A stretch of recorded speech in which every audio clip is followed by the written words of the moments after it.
பந்தி சார் மாதிரி ஒரு மெட்ராஸ் படம் எடுத்தோம், பாலான மாதிரி சேது படம் எடுத்தோம், வாலாசித்தல் மாதிரி ஒரு காதல் படம் எடுத்தோம், ஒரு கிழங்கு மாதிரி தோண்டி எடுத்து நீங்கள் படம் பண்ணல.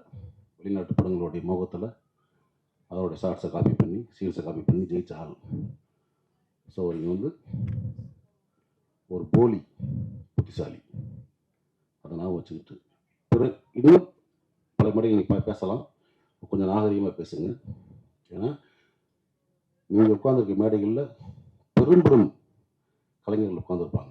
அன்றைக்கெல்லாம் மேடையில் சொல்கிறார், வெற்றிமாறனையும் ரஞ்சித் அமீர் இந்த மத்தரக்கூடியார்கள் நீ பார்த்தீங்களா, ஊற்றியா கொடுத்தீங்க, கேவலமாக இல்லையா? எத்தனையோ பேர் குடிக்காமல் வந்துடலாம், குடிப்பழக்கம் இல்லாத இருக்கலாம் மேடையில், எப்படி 10 சொல்கிறீங்க?